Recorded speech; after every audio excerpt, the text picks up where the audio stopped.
Friends, नया video. आज के वीडियो में आपको मैं बताऊंगा कुछ खास points about electrostatics, some important points जो आपको याद तो होने ही चाहिए। पता है तो बहुत अच्छी बात है, नहीं पता है तो जान लें। तो सबसे पहली बात यहाँ पे कर रहे हैं कि एक हमारे पास कोई हाइपोथेटिकल सरफेस है और उसके अंदर एक कैपेसिटर पड़ा हुआ है और नेट फ्लक्स पूछा गया है, फाई नेट पूछा गया है। कहेंगे चुपचाप आंसर देखो, जीरो। कैसे भाई जीरो कैसे? कहेंगे जीरो ऐसे कि इसकी वजह से फ्लक्स हो जाएगा Q/2 एप्सिलॉन नॉट ए, इसकी वजह से हो जाएगा माइनस का 2Q/ epsilon not a, Q/2 epsilon not a, और टोटल फ्लक्स जीरो।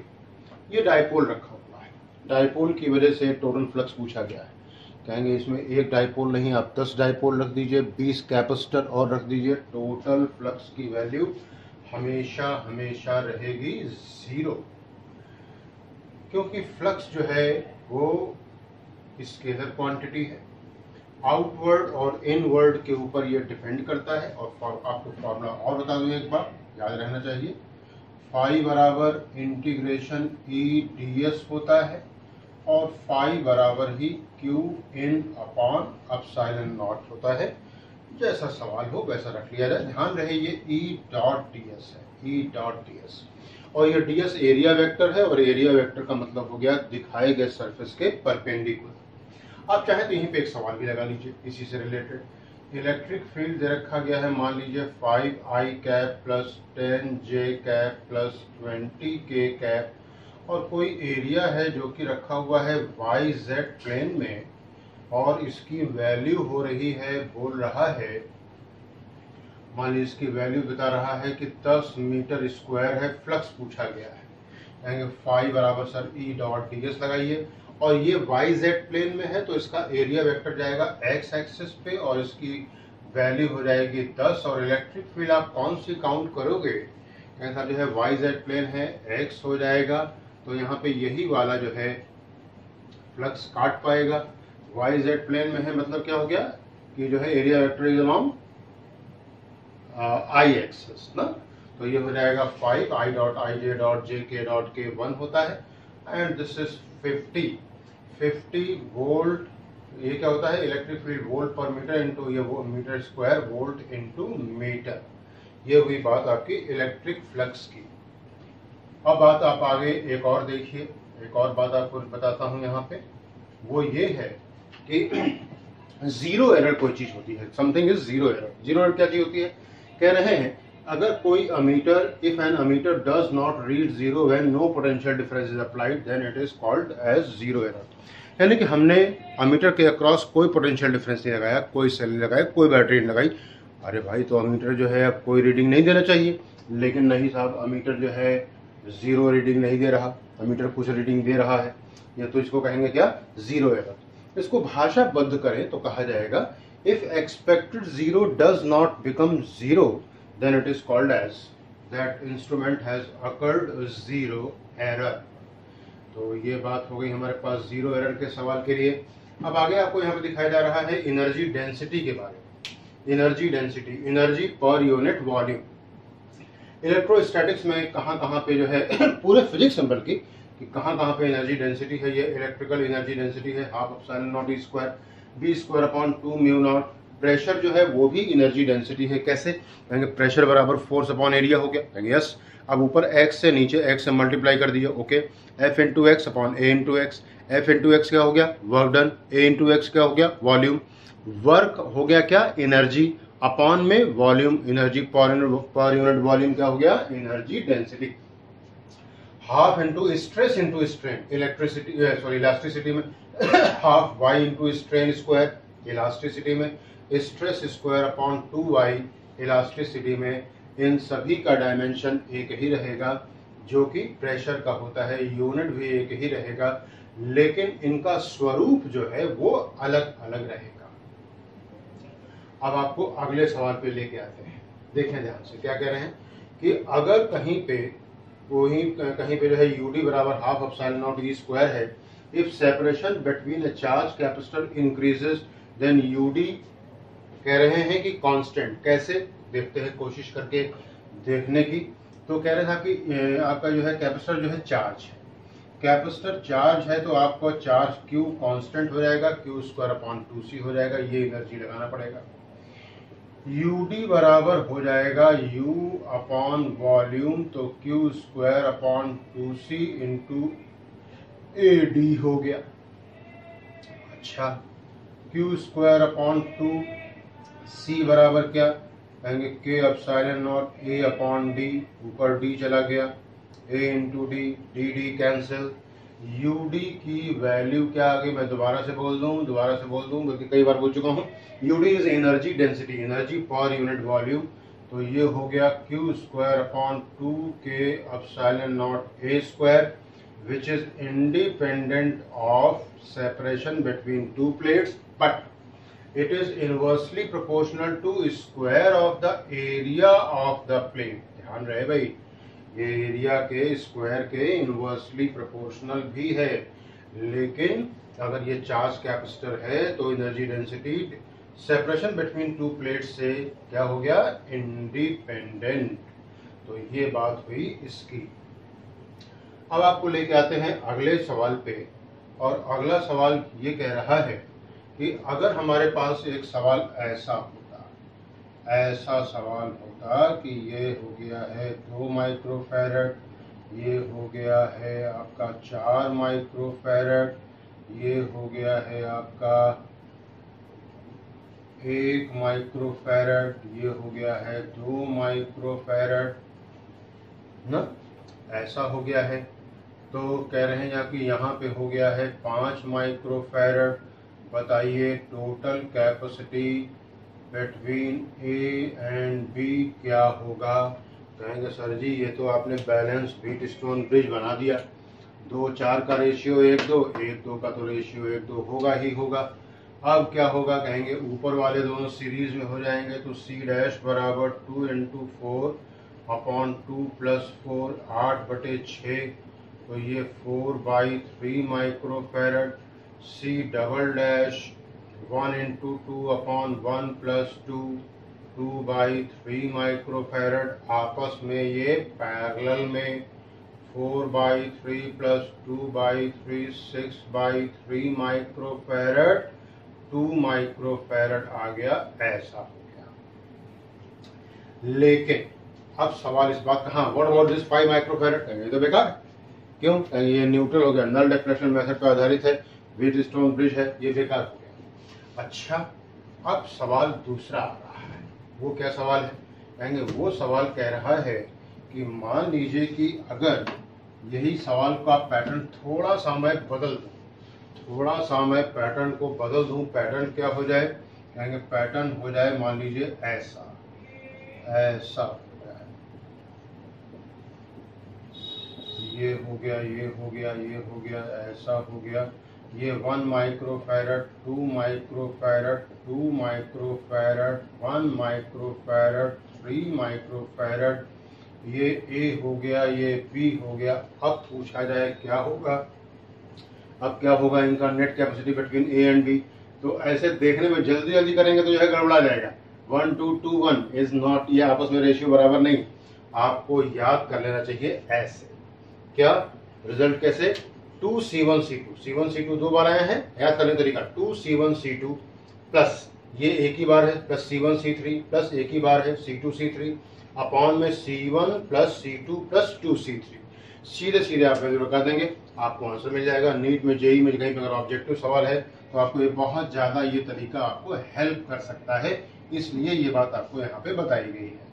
तो C नेट क्या हो जाएगा, कहेंगे 2 इंटू C1C2, C1C2 ये हो गया, 1 इंटू 2 हो गया, प्लस C1C3 1 इंटू 3 हो गया, प्लस C2C3 यानी कि 2 इंटू 3 हो गया, C1 प्लस C2 ये हो गया, प्लस 2 इंटू C3 ये हो गया, 4 आ गया, 3 आ गया, 6 आ गया, 3 और ये 6 9 हो गया, तो 6 3 9 4 13/9 माइक्रोफैरड ये कैपेसिटी हो गई। ये कैपेसिटी हो गई क्या, बिटवीन A एंड B। अगर ये ब्रिज आपका अनबैलेंस तो है ही है, ब्रिज आपका अनबैलेंस तो है ही है, उल्टा पुल्टा है, व्हीटस्टोन का उल्टा पुल्टा है। तो ये याद रखें, आगे आने वाले वीडियोस में मैं आपको इसका रेजिस्टेंस का भी आपको दिखाऊंगा, वहां भी आप सीधे सीधे रख करके आंसर निकाल सकते हैं। किरचॉफ लगाने में आपको बहुत ज्यादा वक्त लगेगा, ध्यान रहे ऐसा कुछ भी नहीं करेंगे। अब अगला टर्म आपको मैं सो बबल के बारे में बता देता हूँ। सो बबल के बारे में पूछते हैं कि हमने एक सो बबल को चार्ज किया गया है, बताइए इसका क्या हाल होगा, इसका वॉल्यूम का, इसका एरिया का, इसका रेडियस का क्या हाल होगा।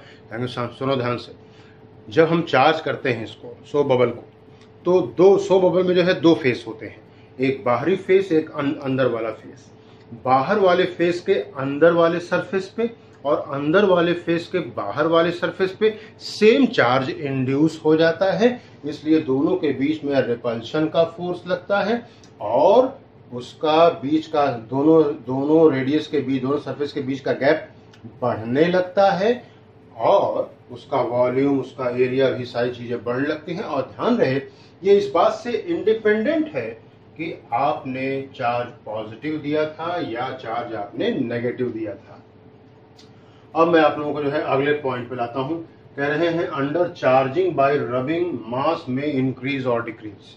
अगर हमने दो बॉडीज को लिया और इनको जो है हमने रब कर दिया, तो आपने मान लीजिए इस बॉडी को आप चार्ज कर रहे थे, तो पता नहीं है कि इसने इलेक्ट्रॉन दिया है या इसने इलेक्ट्रॉन लिया है।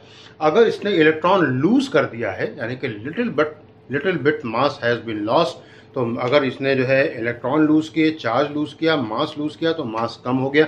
अगर इसने इलेक्ट्रॉन ले लिया है तो चार्ज ले लिया, मास ले लिया और इसका मास क्या होगा, बढ़ जाएगा।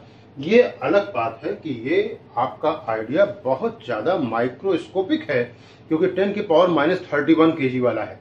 आप इसको सामान्य नॉर्मल जो स्केल होते हैं उनसे आप इनको नाप नहीं सकते हैं, लेकिन थ्योरेटिकली हमसे पूछा जाएगा तो पॉइंट तो बिल्कुल सही हो जाएगा। अंडर चार्जिंग बाय रबिंग मास में इंक्रीज और डिक्रीज डिपेंडिंग अपॉन कि बॉडी ने इलेक्ट्रॉन लिए हैं या इलेक्ट्रॉन दिए हैं, इस बात पर डिपेंडेंसी रहेगी। अगली बात आ रही है कि जब भी इलेक्ट्रिक फील्ड नापनी होती है तो हम कहते हैं कि force experienced by a unit test charge, और साथ साथ में सीधे सीधे बोल देते हैं कि ये टेस्ट चार्ज को Q0 से शो करते हैं। यूजुअली इसका नेचर पॉजिटिव होता है और इसकी वैल्यू बहुत बहुत बहुत बहुत कम होती है। यहाँ पे वही जो बहुत कम होती है वो अगर ना हो तो क्या होगा, जरा देखें।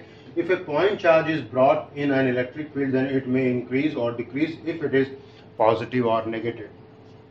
इलेक्ट्रिक फील्ड यहाँ पे माना जा रहा है कि जो ओरिजिनल इलेक्ट्रिक फील्ड है वो पॉजिटिव चार्ज की वजह से ही है। तो अगर यहाँ पे आप जो है एक चार्ज लेकर के आए हैं और वो पॉजिटिव है, तो अब यहाँ पे दो पॉजिटिव चार्ज हो जाएंगे, फील्ड बढ़ जाएगी। नेगेटिव चार्ज लेकर के आए हैं अगर आप, तो ये फील्ड घट जाएगी। और अगर नेगेटिव चार्ज से था पहले से इलेक्ट्रिक फील्ड, तो इसका उल्टा हो जाएगा। ये बात पे ध्यान रहे। अब आपको लाते हैं एक और बात पे। आपने इमेज तो सुना होगा, इमेज सुना होगा कि जब जो है प्लेन मिरर है, ये ऑब्जेक्ट है, ये इमेज है।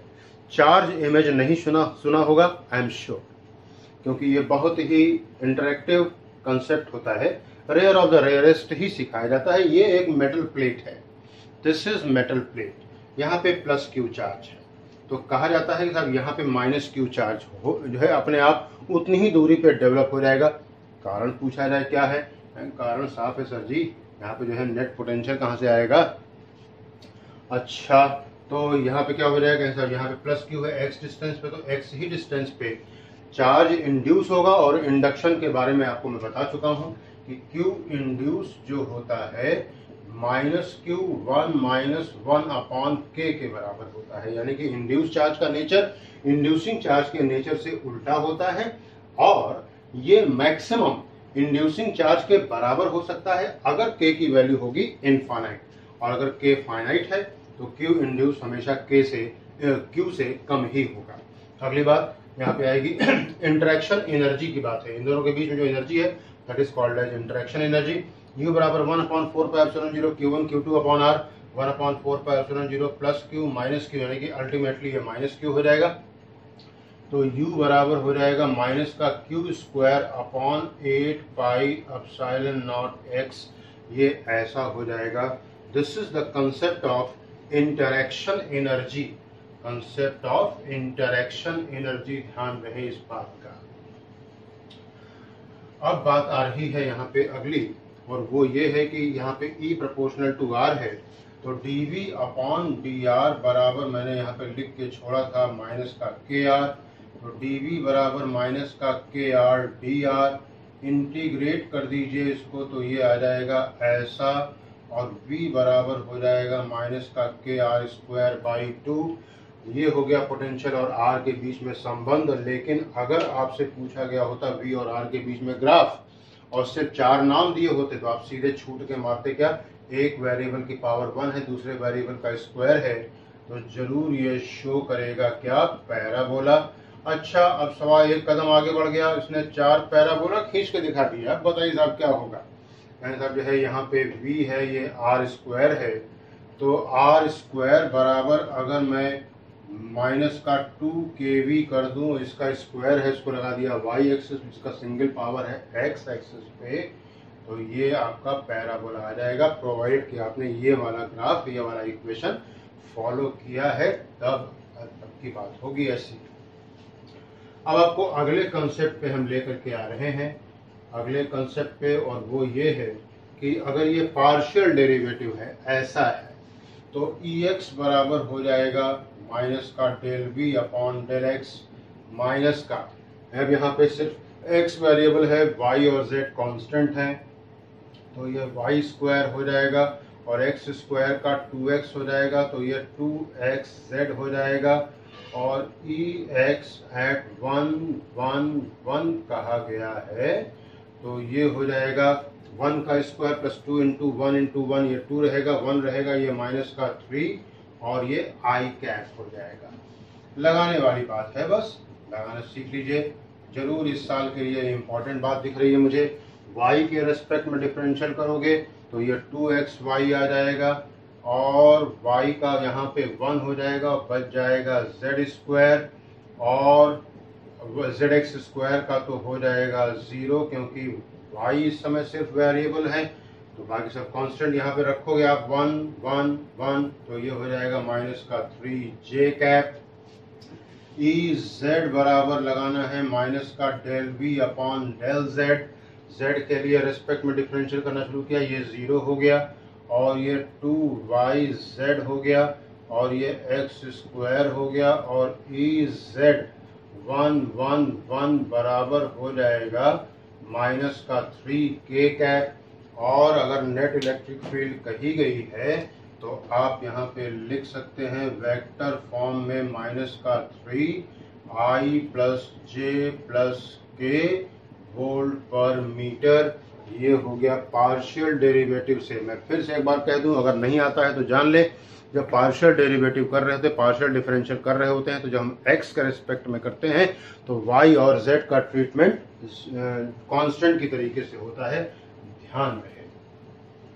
अब आपको लाते हैं एक बहुत ही और इम्पोर्टेंट और जबरदस्त कंसेप्ट के ऊपर।